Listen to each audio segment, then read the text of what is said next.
ভারতের মায়া ত্যাগ করে দাদা পর দাদাদের ছেড়ে এই সবুজ শ্যামল বাংলাদেশে এসে বসবাস শুরু করছি। আহ কি শান্তি। मैं नागिन नागिन नागिन नागिन नागिन डांस चला আহ তোমার নাচে সন্তুষ্ট হইয়া তোমারে আমার 101তম বিবি বানাইলাম। যাও বাসর ঘরে অপেক্ষা করো, দুমাইয়া বংশ বিস্তার হবে। হুজুর বাংলাদেশে আইসা তো সেলিব্রিটি হয়ে গেলাম। আমগো কাছে তো কাঁচা বাদাম হিরো আলম ফেল।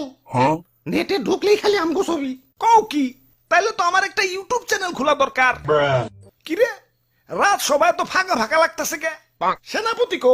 ও R15 কিনতে গেছে, লগে একটা গোপ্রো ক্যামেরাও। ও ব্লগিং শুরু করব।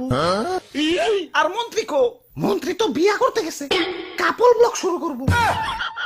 পরে বুইরা বেডি বিয়া করতে কইও, আর নামের আগে প্রিন্স লাগাইতে কইও, ভালো মার্কেট পাইবো। হুজুর ওই, ওই, ওই, ওই, কি হয়েছে, কি হয়েছে? মাথায় পানি ডালো, পানি ডালো। পানি লাগবো না হুজুর, আমার রাসেল ভাই পাওয়ার এক কূপে আমার রাসেল বইন পার এক বাড়িতে একে একে আমার রাসেল কাকু পার, মামু পার, জ্যাঠা পার, ফুফু পার, খালু পার, সব আমার চোখের সামনে খুন হয়ে গেল। কোনো মতে জান্ডা নিয়ে পলে আইছি, লেজের মধ্যে এরা বাড়িও খাইছি। দেখেন না লেজটা হুইল্লা গেছে। এত বড় আস্পর্ধা আমার রাসেল ভাইপারদের হত্যা করে, ওরে আমি শুলে চড়াবো। এটা তো শুলে আটবো না, এটা তো ছোটখাটো জীব জন্তু না, আস্তা মানুষ। সামান্য মানুষ দিয়ে ভয় পাইলি? ওই যা ওরে কামড় দিয়ে 150 গ্রাম বিষ ডাইলা দিয়ে আয়, বাপের জন্মে যাতে সুজা হয়ে না হারাইতে পারে। ওরা তো একজন না, পুরা বাংলাদেশের মানুষ হেইপা গেছে। আমরা তো মোস্ট ওয়ান্টেড ক্রিমিনাল। গলিতে গলিতে আমাকে পোস্টার লাগানো, ধরতে পারলেই 1.5 লাখ টাকা পুরস্কার। হাই হাই, ও কি এতক্ষণে? হুজুর এই মাত্র খবর পাইলাম, মন্ত্রী সাহেব বিয়ার আসরে বউ সুদ্ধা খুন হয়েছে, আর সেনাপতি R15 সহ আটক হয়েছে। ধরু তাও রামগো উপরে তো খেপছে কে? দেশে তো আরো সাপ আছে, অগরতে তো মারে না। সামান্য 150 জনের একটা গ্রুপ নিয়ে বাংলাদেশে আইছি, বংশ বিস্তারই করা পারতাছি না, এর মধ্যে সব শেষ দিয়ে দিতেছে। না এভাবে চলতে থাকলে তো বংশ নির্বংশ হয়ে যাবো। হুজুর ফেসবুকে ভাইরাল হওয়ার পর থেকে আমাকে মৃত্যুর হারারও বাইরে গেছে। বাংলাদেশের 1.5 বছরের বাচ্চাও এখন আমাকে চিনে, মানুষের সামনে পড়লেই খেল খতম। কি এলাকায় নতুন নাকি? আসো পরিচিত হই, আমি ধরা সাপ। মানুষ আমার তেমন কিছু কয় না, খুব নিশ্চিন্তে জীবন কাটাইতাছি। যাই খিদা লাগছে, একটা ব্যাং ধরি গে। কিরে ও কি কয়ে গেল? হুজুর ধরা সাপরে কেউ মারতে চায় না, ও বলা প্রাণী তো মাফ করে দেয়।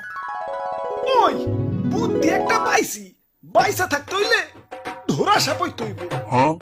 মানে মানে কিছুই না, আমাকে প্লাস্টিক সার্জারি করতে হইব। যাও এটা দক্ষ রং মিস্ত্রি ডেকে নিয়ে আহো।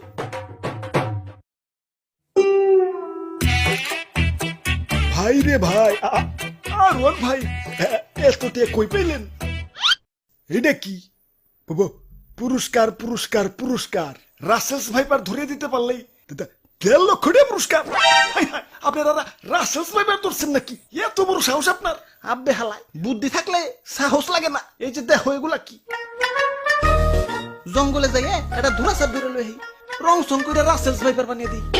বাস ডুপ্লিকেট রাসেলস ভাইপার জমা দিয়ে কসকসা পুরস্কার নিয়ে আহি। সিম্পল। বাহ বাহ বাহ, সাবাস সাবাস।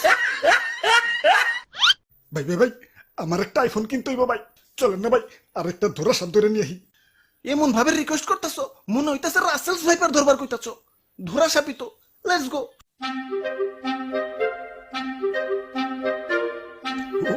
ওই যে ভাই, ওই যে এটা ধরা সাপ।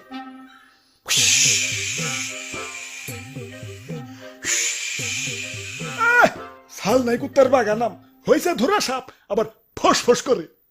চুপ ভাই, কেমন না দিল আমার বাড়িতে ভাই, ছোট ছোট দুটা বাচ্চা ভাই। আরে ধরা সাপের কামড়ে কিছু হয় না। হাসানি? হ হাসা। তাহলে ভাই আপনি একটা কামড় খান। এই যে নাও, খাইলাম। আউচ। ঠিক আছে ভাই, এবার রং করেন। হ আগে ভালো করে মুছালো, ময়লা টয়লা থাকতে পারে, ভালো করে ঘষো। বিসমিল্লাহ। আরে ভাই ভিতরে দিয়ে অন্য কালার।